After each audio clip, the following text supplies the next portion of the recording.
In a pluralist society, educators will guide, shape, and stretch the minds of students from all walks of life. In this video, we highlight some questions that prospective and veteran teachers should reflect on in order to assess their capacity to work with various student populations. As you consider your views on diversity, equity, and inclusion, we hope this video will help you articulate a more equitable, socially just teaching philosophy. It is an educator's duty to co-construct with its participants an environment or community in which everyone feels safe to show up holistically. As an educator, it is up to you to model and in turn teach students how to respect each other and promote equity in the classroom, regardless of their race, gender, class, religion, sexual orientation, etc. A classroom should operate in such a manner that includes every student in all activities, and presents the same opportunities to everyone or modifies them according to students' needs.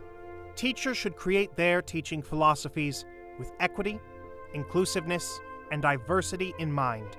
Every student brings a different set of beliefs to the classroom. Nothing should be done to give them the impression that their beliefs are being disregarded. Instead, kids ought to experience acceptance and not feel inferior to others. Let's take a look at some sample interview questions you might be asked by prospective employers when applying to new schools or transferring to a new district. Number 1. Have you ever participated in training or professional development related to diversity, inclusion, and/or cultural competence? And if so, what steps have you taken to apply the knowledge to your practice? Number 2. What strategies have you used to create an inclusive learning environment in the classroom? Number 3. What research or projects, if any, have you carried out on subjects like cultural sensitivity, diversity, health disparities, etc.? Number 4. What do you think is the most challenging part of co-constructing knowledge with a diverse student body? What efforts have you made to overcome this difficulty? Number 5. How do you tackle conversations regarding potentially sensitive subjects, like race, religion, politics, or sexual orientation? Number 6. Can you name some of your implicit or unconscious biases, and how have you worked to overcome them? Number 7. Tell us about a time when you had to work with someone whose personality was the complete opposite of yours.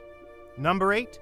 Describe a situation when you changed your communication style in order to work more effectively with a coworker or student from a different background. Number 9. How will you significantly advance the school's initiatives to enhance inclusion, equity, and diversity? In your most recent job, how did you approach this?